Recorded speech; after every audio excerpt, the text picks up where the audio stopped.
Palakkad തൃത്താലയിൽ school മേൽക്കൂര തകർന്ന് തൊഴിലാളിക്ക് പരിക്ക്. തൃത്താല ആലൂർ MUP സ്കൂളിലാണ് അപകടമുണ്ടായത്. ദ്രവിച്ച കഴുക്കോല് മാറ്റാനുള്ള ശ്രമത്തിനിടെയാണ് അപകടം ഉണ്ടായിരിക്കുന്നത്. അതിന്റെ ദൃശ്യങ്ങളാണ് നമ്മൾ കാണുന്നത്. വിഷ്ണു പ്രകാശ് ഉണ്ട് വിവരങ്ങൾ നൽകാൻ. വിഷ്ണു, ആദ്യം ഈ തൊഴിലാളിയുടെ പരിക്ക് അത് സാരമുള്ളതാണോ? ഈ സ്കൂൾ സർക്കാർ സ്കൂളാണല്ലോ, ഇവിടെ കിഫ്ബിന്റെ ഒന്നും പ്രവർത്തനം, പുതിയ കെട്ടിടമൊന്നും ഉണ്ടായിട്ടില്ല. ഇത്രയും ശോചനീയ അവസ്ഥയിലാണ് കെട്ടിടമായിരിക്കുന്നത്. അക്ഷയ, രണ്ട് തൊഴിലാളികൾക്കാണ് പരിക്കേറ്റിരിക്കുന്നത്. ആലൂർ സ്വദേശിയായ ഒരു തൊഴിലാളി ഈ കഴക്കോൽ മാറ്റുന്നതുമായി ബന്ധപ്പെട്ട് സ്കൂളിന്റെ മുകളിൽ കഴക്കോൽ മാറ്റുന്ന പ്രവൃത്തിയിൽ ഏർപ്പെട്ടിരിക്കുകയാണ് ഇത്തരം ഒരു അപകടമുണ്ടായത്.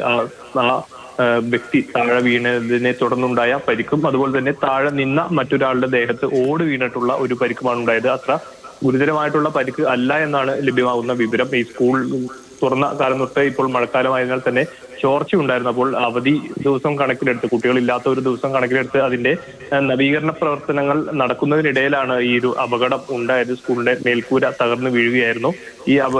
ഇത്തരത്തിൽ ഉണ്ടായിരുന്ന തന്നെ ഈ അവധി ആയതിനാൽ തന്നെ കുട്ടികളും മറ്റും ഉണ്ടായിരുന്നില്ല. അതുകൊണ്ട് തന്നെ വലിയൊരു അപകടം ഒഴിവായി എന്ന് വേണം മനസ്സിലാക്കാനായിട്ട്. ഇപ്പോൾ തൊഴിലാളിയെ, ഈ പരിക്കേറ്റ രണ്ടുപേരെയും സമീപത്ത് തന്നെയുള്ള മറ്റൊരു സ്വകാര്യ ആശുപത്രിയിലേക്ക് മാറ്റിയിട്ടുമുണ്ട്.